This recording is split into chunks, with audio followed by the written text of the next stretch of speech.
ہے رمضان میں آتی نماز تراویح، سنو کیا سکھاتی نماز تراویح۔ الحمد للہ رب العالمین والصلاة والسلام علی سید المرسلین، اما بعد فاعوذ باللہ من الشیطان الرجیم، بسم اللہ الرحمن الرحیم۔ الصلاة والسلام علیک یا رسول اللہ وعلی آلک واصحابک یا حبیب اللہ، الصلاة والسلام علیک یا نبی اللہ وعلی آلک واصحابک یا نور اللہ۔ مدری چینل کے ناظرین، پروگرام درس تراویح میں آپ کو خوش آمدید کہتے ہیں۔ پانچویں شب میں پانچویں پارے کا کچھ خلاصہ انشاءاللہ آج سننے کی سعادت ہم حاصل کریں گے۔ ابتداً درود پاک کی فضیلت پیارے رسول صلی اللہ علیہ وآلہ وسلم کا فرمان عظمت عالی شان ہے، زینوا مجالسکم بالصلاۃ علیہ فإن صلاتکم علیہ نور لکم یوم القیامہ۔ اپنی مجلسیں مجھ پر درود پڑھ کر آراستہ کرو کہ تمہارا مجھ پر درود پڑھنا قیامت کے دن تمہارے لیے نور ہوگا۔ صلو علی الحبیب صلی اللہ تعالی علی محمد صلی اللہ علیہ وآلہ وسلم۔ محترم ناظرین کرام، پانچویں پارے کے ابتدا میں نکاح اور دیگر اس طرح کے احکامات موجود ہیں۔ چوتھے پارے کے آخری ربع میں سورۃ النساء کا آغاز ہوتا ہے، اور یہ وہ صورت ہے کہ جس میں باقاعدہ عورتوں کے حوالے سے بہت سے حقوق بیان کیے گئے، یتیموں کے بھی حقوق بیان کیے گئے، جی ہاں، ان کے مال کی حفاظت کے حوالے سے بھی فرمایا گیا، اور جو یتیموں کے مال کو ناحق طریقے سے کھاتے ہیں ان کی مذمت اور عذاب بھی بیان کیا گیا۔ ان الذین یأکلون اموال الیتامی ظلما انما یأکلون فی بطونہم نارا وسیصلون سعیرا۔ فرمایا وہ لوگ جو ظلماً یتیم کا مال کھاتے ہیں، بے شک وہ اپنے پیٹ میں آگ بھر رہے ہیں، ان کے پیٹوں میں آگ ہیں اور ان قریب وہ جہنم میں ڈال دی جائیں گے۔ تو یتیموں کے بہت سے شریعت مطہرہ نے حقوق بیان کیے۔ پیارے نبی صلی اللہ علیہ وسلم نے یتیموں کے حوالے سے جو شفقت کرنے، ان کی خدمت کرنے، فرمایا گیا کہ میں اور وہ جو یتیم کی کفالت کرنے والا، تو آپ صلی اللہ علیہ وسلم نے دونوں کو جنت میں جانے کا جو ارشاد فرمایا تو دو انگلیوں کو آپ نے کچھ کشادہ کر کے فرمایا، یعنی گویا کہ میں اور وہ اس طرح جنت میں داخل ہوں گے۔ سبحان اللہ۔ جس گھر میں یتیم کے لیے حسن سلوک ہوتا ہے وہ بہترین گھر اسے فرمایا گیا ہے۔ اسی کے ساتھ ہی عورتوں کے حوالے سے نکاح ہوتا ہے، تو نکاح میں حق مہر کے حوالے سے گفتگو ہوتی ہے، مقرر کیا جاتا ہے۔ قرآن پاک میں اللہ پاک نے ارشاد فرمایا، عورتوں کو ان کے مہر خوشی سے دو، عورتوں کو ان کے مہر یہ خوشی سے دو۔ فَإِن طِبْنَ لَكُمْ عَنْ شَيْءٍ مِّنْهُ نَفْسًا فَكُلُوهُ هَنِيئًا مَرِيئًا۔ فرمایا اور پھر وہ اگر خوش دلی سے مہر میں سے تمہیں کچھ دے دیں تو اسے پاکیزہ خوشگوار سمجھ کر کھاؤ۔ یعنی اگر مہر عورتوں کو تو ادا کرنا یہ تو شوہر پر لازم ہے، اب اس نے دیا اور انہوں نے خوش دلی کے ساتھ اسے واپسی کر دیا اور خوش دلی سے ان کو دے دیا، تو شوہروں کے لیے یہ حلال ہوگا، اور خوش دلی کے ساتھ اس کو کھانے کا بھی حکم ارشاد فرمایا گیا ہے۔ اس کے بعد کچھ وراثت کے احکامات بیان کیے، اور وہ عورتیں جن سے نکاح حرام ہے ان کو بیان کیا، جنہیں محارم کہا جاتا ہے، اور ان کے علاوہ بقیہ عورتوں سے نکاح کی حلت یعنی ان کا حلال ہونا یہ بیان فرمایا ہے۔ پانچویں پارے کے آغاز میں ابتدا میں ہی ان سے متعلق فرمایا گیا کہ وہ جو ان کے علاوہ ہیں، یعنی جتنی عورتوں کو محارم جو بیان کیا گیا، والدہ، بیٹیاں، بہنیں، بھانجیاں، بھتیجیاں، اور جن کا تذکرہ ہوا، اور پھر ان کے بعد فرمایا ان کے علاوہ بقیہ تمہارے لیے وہ حلال ہیں، بقیہ تمہارے لیے حلال ہیں۔ اور یہاں بھی حق مہر کا ذکر ہوا، فَمَسْتَمْتَعْتُمْ بِهِ مِنْهُنَّ فَآتُوهُنَّ أُجُورَهُنَّ فَرِيضَةً۔ ارشاد فرمایا اور تم جن عورتوں سے نکاح کرنا چاہو تو ان کے مقررہ مہر انہیں دے دو، ان کے مقررہ مہر انہیں دے دو۔ تو یہاں پہ بھی مہر کی ادائیگی کے بارے میں حکم ارشاد فرمایا۔ حق مہر اس کا مال ہونا ضروری ہے، یعنی کوئی چیز ایسی دی جائے گی جو مال ہو، چاہے وہ حق مہر کیش کی صورت میں ہو، چاہے وہ زیورات کی صورت میں ہو، چاہے وہ حق مہر کسی پراپرٹی کی صورت میں ہو، کوئی بھی ایسی چیز یعنی اس کا مال ہونا یہ ضروری ہے۔ شریعت مطہرہ نے کم از کم کی مقدار بیان کی ہے، 10 درہم سے کم حدیث میں فرمایا مہر نہیں ہے۔ اس کا جو وزن بنتا ہے 2 تولے 7.5 ماشے چاندی، جو بھی کرنٹ ویلیو ہو وہ نکالیے، تو یہ کم از کم حق مہر۔ زیادہ کی کوئی میعاد مقرر نہیں کی، کوئی خاص رقم مقرر نہیں کی، بلکہ فرمایا گیا جس پر دونوں باہمی طور پر فریقین وہ راضی ہوں۔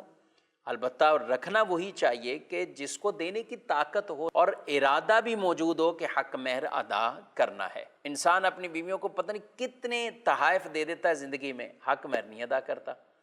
اور پھر جب کبھی جھگڑا ہوتا ہے تو بیویوں کی طرف سے یہی ایک سوال کھڑا ہوتا ہے کہ ہمارا تو ایک ہی حق تھا، وہ بھی نہیں آپ نے دیا۔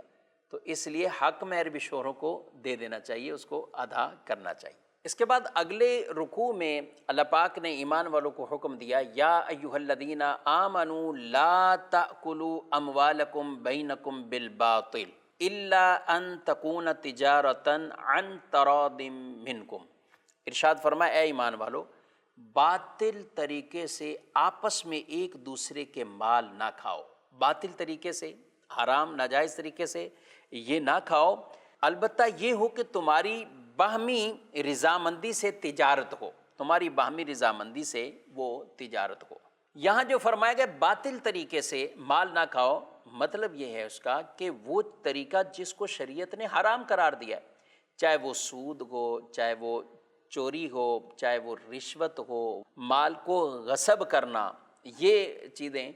یا اس طرح اور کتنی بھی ایسی چیزیں گئیں کہ جن کے ذریعے آدمی جھوٹ بول کر، دھوکہ دے کر، یا ایسے کام کر کے مال حاصل کرتا ہے جو شریعت مطہرہ میں حرام جن کو فرمایا گیا ہے، تو وہ سارے کے سارے اسی کیٹیگری کے اندر داخل ہیں۔ جہاں مال ناحق طریقے سے کھانے کی ممانعت کی، وہاں تجارت کی اجازت دی۔ تجارت میں اللہ نے برکت رکھی ہے، تجارت میں اللہ نے برکت رکھی ہے۔ اور حضرت عبداللہ بن مسعود رضی اللہ تعالیٰ عنہ آپ یہ بیان کرتے کہ رسول اللہ صلی اللہ علیہ وسلم نے فرمایا، جو بندہ مال حرام حاصل کرتا ہے اگر اس سے صدقہ کرے تو قبول نہیں، خرچ کرے تو اس میں برکت نہیں، اپنے بعد چھوڑ کر مرے تو جہنم میں جانے کا سامان ہے۔ یعنی یہ مال حرام کی نحوست ہے۔ بعض اوقات آدمی اپنے مال سے کتنا فائدہ اٹھا لے گا، کتنا اٹھا لے گا۔ بعض ایسے لوگ ہیں جو اربوں کے مالک ہوں گے یا کروڑوں کے مالک، لاکھوں لاکھ کے مالک ہیں، اپنے مال سے بھی وہ اتنا فائدہ نہیں اٹھا سکتے، خرچ بھی کرنے کی وہ اس طرح کی ہمت نہیں۔ مال جمع کرنا شرعاً منع نہیں ہے جبکہ اس کے تقاضے پورے کر رہا ہو، لیکن اگر مال جمع کرنے کا شوق ہے، نہ زکوٰۃ دینے کا شوق ہے، نہ یہ دیکھنا کہ مال کہاں سے آ رہا ہے، حلال یا حرام طریقے سے آ رہا ہے، تو اپنے لیے ایک طرح کا جہنم کا سامان کیا جا رہا ہے۔ تو اس لیے مال ہمیشہ حلال ہو، طیب ہو، کمایا کہاں سے اور خرچ کہاں سے کیا، یہ دو چیزوں کے سوال بھی وہ تیار رکھنے چاہیے۔ اور تجارت کے ذریعے سے مال کو آدمی کمائے۔ سچے تاجر، دیانتدار تاجر، نبی پاک صلی اللہ علیہ وسلم نے انہیں فرمایا ہے کہ یہ انبیاء، صدیقین اور شہداء کے ساتھ ہوں گے، شہیدوں کے ساتھ، صدیقین اور انبیاء کے ساتھ۔ کون؟ سچا تاجر، سچا تاجر۔ اللہ پاک ہمیں بھی حکم شریعت اور حکم قرآنی کے مطابق درست طریقے سے مال کمانے اور کھانے کی توفیق عطا فرمائے۔ مزید آگے آیت مبارکہ میں ارشاد فرمایا گیا، وَلَا تَتَمَنَّوْا مَا فَضَّلَ اللَّهُ بِهِ بَعْضَكُمْ عَلَى بَعْضٍ لِلرِّجَالِ نَصِيبٌ مِّمَّا اكْتَسَبُوا وَلِلنِّسَاءِ نَصِيبٌ مِّمَّا اكْتَسَبْنَ وَاسْأَلُوا اللَّهَ مِن فَضْلِهِ إِنَّ اللَّهَ كَانَ بِكُلِّ شَيْءٍ عَلِيمًا۔ اور تم اس چیز کی تمنا نہ کرو جس سے اللہ نے تم میں ایک کو دوسرے پر فضیلت دی ہے، ایک کو دوسرے پر فضیلت دی ہے، اس کی تمنا نہ کرو۔ فرمایا للرجال نصیب مما اکتسبوا، مردوں کے لیے ان کے اعمال سے حصہ ہے، وللنساء نصیب مما اکتسبن، اور عورتوں کے لیے جو کچھ ان کے اعمال میں سے حصہ ہے۔ اور اللہ سے اس کا فضل مانگو، بے شک اللہ ہر شے کو جاننے والا ہے، ہر شے کو جاننے والا ہے۔ اب ہوا معاملہ یہ کہ جو آیت مبارکہ وراثت کی آئی کہ لڑکے کے لیے لڑکی سے دگنا رکھا گیا ہے، تو یہاں پر کچھ مردوں نے کہا کہ جب ہمیں دنیا میں ہی دگنا مل رہا ہے تو آخرت میں ثواب بھی ہمیں دگنا ملے گا، اور کچھ خواتین کی طرف سے یہ بات آئی کہ انہوں نے کہا کہ اگر تم ہر چیز میں دگنے ہو تو پھر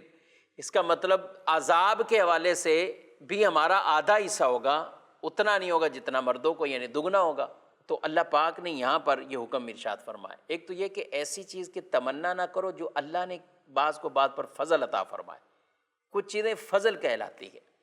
اور وہ اللہ کی طرف سے کسی پر فضل ہو جائے، ہر آدمی کے میں بھی ایسا بن جاؤں، یہ مجھے بھی مل جائے، تو یہ اپنے آپ کو بے سکونی کی طرف جس نے لے کے جانا ہے۔ اگر تو کوئی شخص کسی کی نعمت، کسی کا منصب، مقام، مرتبہ دیکھ کر اب یہ تمنا کرتا ہے اس سے چھن جائے مجھے ملے، مذموم ترین بدترین سوچ اور خیال، اسی کو تو حسد کہتے ہیں، جو کہ نیکیوں کو ایسے کھا جاتا ہے جیسے آگ لکڑیوں کو کھا جاتی ہے۔ ہاں یہ آپ تمنا کریں کہ اس کی نعمت اس کے پاس رہے، اللہ پاک کے خزانوں میں کوئی کمی نہیں، مالک مجھے بھی عطا فرما، مجھے بھی عطا فرما، اچھی بات ہے۔ اور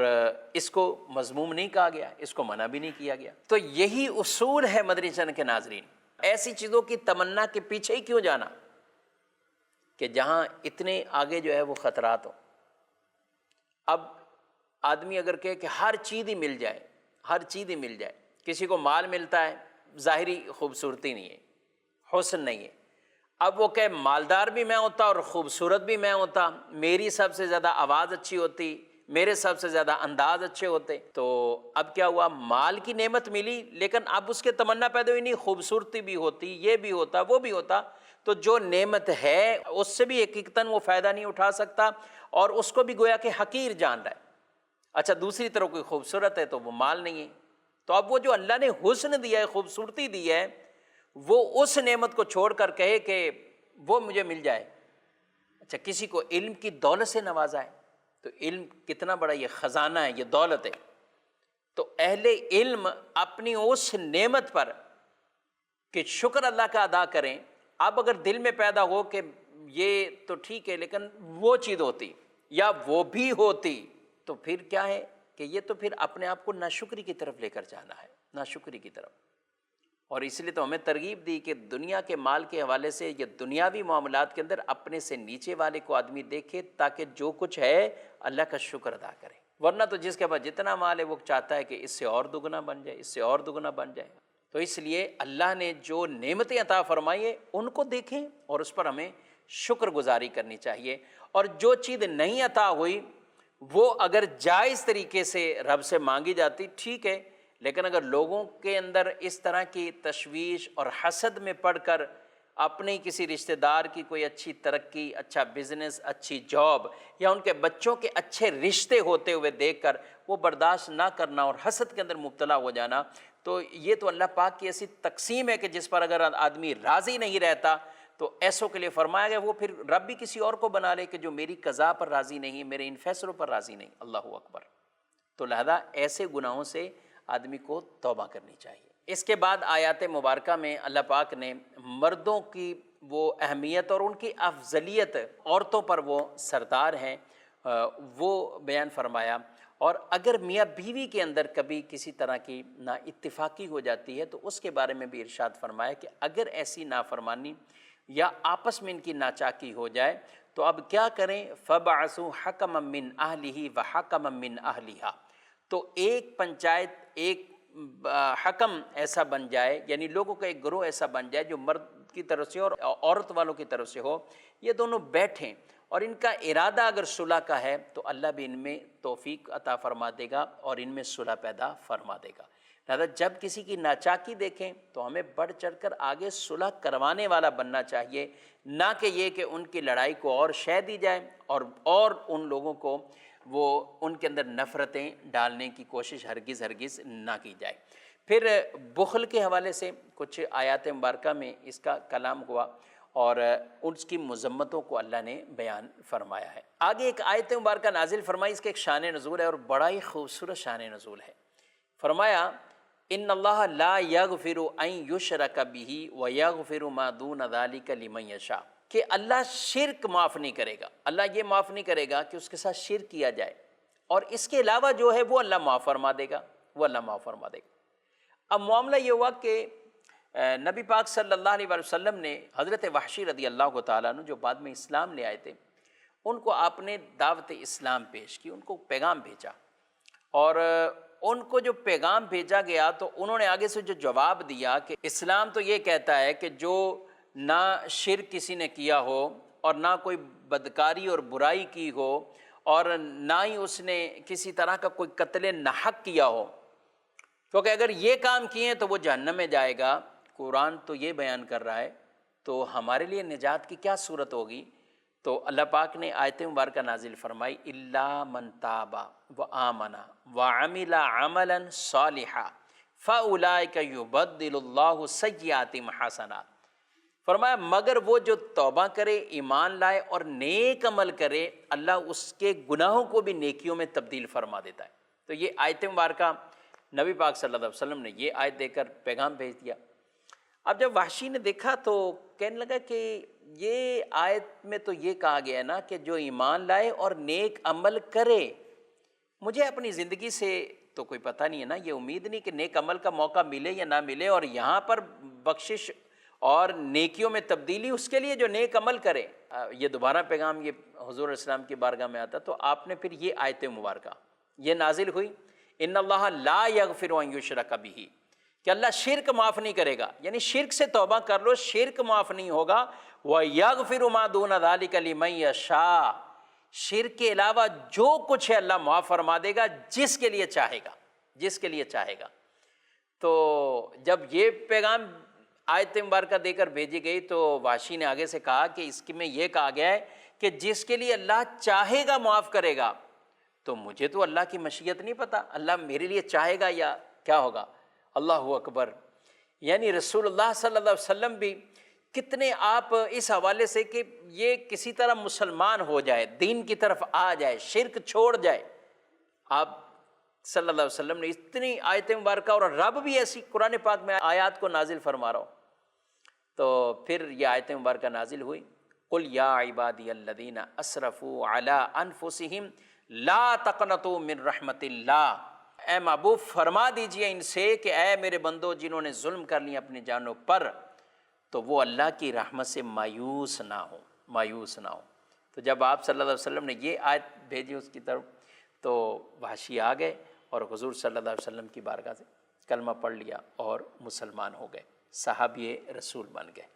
تو اللہ کی رحمت سے وہ مایوس نہیں ہونا چاہیے، جتنے بھی گناہ ہوئے سچے دل سے اگر آدمی جھک جاتا ہے، معافی مانگتا ہے، اللہ اس کے گناہوں کو معاف فرماتا ہے۔ اسی پارے میں اللہ پاک نے اپنے پیارے محبوب صلی اللہ علیہ وآلہ وسلم کی بارگاہ میں حاضر ہونے پر اگر کوئی اپنی جان پر ظلم کر بیٹھتا ہے، گناہ کر بیٹھتا ہے، اور وہ یہاں حاضر ہو جاتا ہے، تو گناہوں کی بخشش اور مغفرت کی بشارت عطا فرمائی ہے۔ ارشاد فرمایا وَلَوْ أَنَّهُمْ إِذ ظَلَمُوا أَنفُسَهُمْ جَاءُوكَ فَاسْتَغْفَرُوا اللَّهَ وَاسْتَغْفَرَ لَهُمُ الرَّسُولُ لَوَجَدُوا اللَّهَ تَوَّابًا رَحِيمًا، اور اگر جب وہ اپنی جانوں پر ظلم کر بیٹھے تو اے محبوب آپ کے پاس آ جائیں، یہاں آ کر کیا کریں؟ اللہ سے معافی مانگیں، استغفار کریں، وَاسْتَغْفَرَ لَهُمُ الرَّسُولُ، اور رسول بھی ان کے لیے استغفار کریں، آپ سفارش فرما دیں ان کے لیے، لَوَجَدُوا اللَّهَ تَوَّابًا رَحِيمًا، اللہ کو ضرور توبہ قبول کرنے والا اور رحم کرنے والا پائیں گے۔ اعلیٰ حضرت امام اہل سنت فرماتے ہیں کہ گناہوں کو معاف تو اللہ نے فرمانا ہے، لیکن فرمایا میرے محبوب کے پاس آ جائیں، ان کے در پر آ جائیں۔ اور یہ ایسی آیت مبارکہ، بلکہ علماء نے لکھا کہ جو وہاں مدینہ پاک میں چلا جاتا ہے، حضور سے سفارش استغاثہ کرے اور اس آیت کو پڑھے کہ میں آ گیا ہوں یا رسول اللہ صلی اللہ علیہ وسلم آپ کی بارگاہ میں، اور جو یہ بھی اسباب نہیں جا سکا، اپنے گھر میں ہی رہتا ہوا دل ہی دل میں بارگاہ رسالت میں حاضر ہو جائے، اپنے آپ کو حاضر کر لے، اگرچہ اس کی آنکھ روزے کو نہیں دیکھ رہی، لیکن روزے والے کی نگاہ نبوت اس امتی کو دیکھ رہی ہے، اس امتی کو دیکھ رہی ہے، اور مومنوں کے گھروں میں نبی پاک صلی اللہ علیہ وسلم کی روح موجود ہوتی ہے، مومنوں کے گھروں میں، تو یہ یہیں سے وہ استغاثہ پیش کر دیں اور حضور کی بارگاہ میں سفارش کا سوال کر دیں اور اللہ کی بارگاہ میں سچی توبہ کرے، اللہ پاک گناہوں کو معاف فرما دے گا، توبہ کو قبول فرما لے گا۔ اللہ پاک ہمیں مدینہ پاک کی بعد اب حاضری عطا فرمائے اور ذہ نصیب رمضان شریف کے مہینے میں یہ حاضریاں عطا فرمائے، آمین۔ اعلیٰ حضرت علیہ رحمہ کتنے خوبصورت انداز میں کہتے ہیں، مجرم بلائے آئے ہیں جاؤ کا ہے گواہ، کہ مجرم جو حاضر ہوئے ہیں ان کے پاس تو آیت مبارکہ ہے، دلیل، جاؤ کا، اے محبوب آپ کے پاس لوگ آ جائیں، مجرم بلائے آئے ہیں جاؤ کا ہے گواہ، پھر رد ہو کب یہ شان کریموں کے در کی ہے۔ ان کا آنا اور وہاں استغاثہ کرنا، سفارش کا سوال کرنا اور پھر آگے سے رد ہو جائے، یہ تو کریموں کے در کی شان نہیں ہے اور یہاں بھی رد نہیں ہوگا۔ آگے فرمایا بخدا خدا کا یہی ہے در، نہیں اور کوئی مفر مقر، بخدا خدا کا یہی ہے در، نہیں اور کوئی مفر مقر، جو وہاں سے ہو یہیں آ کے ہو، جو وہاں سے ہو وہ یہیں آ کے ہو، جو یہاں نہیں تو وہاں نہیں، جو یہاں نہیں تو وہاں نہیں۔ محبوب آقا صلی اللہ علیہ وسلم کو راضی کر لیں، اللہ بھی راضی ہو جائے گا، اللہ بھی راضی ہو جائے گا۔ اللہ پاک ہمیں نبی پاک علیہ السلام کی خصوصی شفاعتیں عطا فرمائے۔ اس کے نیچے بھی جو آیت مبارکہ ہے وہ دل کر رہا ہے وہ بھی بیان کروں، جس میں فرمایا وَمَن يُطِعِ اللَّهَ وَالرَّسُولَ فَأُولَٰئِكَ مَعَ الَّذِينَ أَنْعَمَ اللَّهُ عَلَيْهِم مِّنَ النَّبِيِّينَ أَنْعَمَ اللَّهُ عَلَيْهِم مِّنَ النَّبِيِّينَ وَالصِّدِّيقِينَ وَالشُّهَدَاءِ وَالصَّالِحِينَ وَحَسُنَ أُولَٰئِكَ رَفِيقًا، کہ جس میں حضرت ثوبان رضی اللہ تعالیٰ عنہ نے عرض کی، یا رسول اللہ دنیا میں تو آپ کی صحبتیں ہیں، جنت تو آپ کے صدقے اللہ تعالیٰ فرمائے گا، لیکن جنت میں اگر آپ کا دیدار نہ ہو سکے گا، اور دیدار کی کیا سبیل ہوگی؟ مفتی احمد یار خان نعیمی رحمۃ اللہ تعالیٰ لکھا کہ انہوں نے بیان کیا کہ آپ کا دیدار نہ ہوا جنت میں تو میں جنت میں ہی غم زدہ ہو جاؤں گا، پریشان ہو جاؤں گا، اور یہ غمگین چہرہ لے کر حضور کی بارگاہ میں آئے، لیکن حضور خاموش رہے۔ اللہ نے آیت نازل فرما دی کہ جو اللہ کی اطاعت کرے اور رسول کی اطاعت کرے وہ انعام یافتہ، اللہ نے جن پر انعام کیا ہے یعنی انبیاء، صدیقین، شہداء، صالحین، وہ ان کے ساتھ ہوگا، ان کی معیت اور رفاقت اسے نصیب ہوگی۔ وَحَسُنَ أُولَٰئِكَ رَفِيقًا، فرمایا کتنے اچھے ساتھی ہیں، کتنے اچھے ساتھی ہیں۔ اللہ پاک ہمیں نبی پاک صلی اللہ علیہ وسلم کا دیدار عطا فرمائے، مدینہ پاک کی حاضریاں بھی عطا فرمائے، اور جنت میں حضور علیہ السلام کا پڑوس عطا فرمائے، نبی پاک علیہ السلام کی رفاقت ہم سب کو عطا فرمائے، آمین بجاہ النبی الامین صلی اللہ علیہ وسلم۔ ہے رمضان میں آتی نماز تراویح،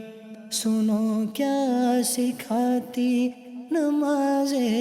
تراویح۔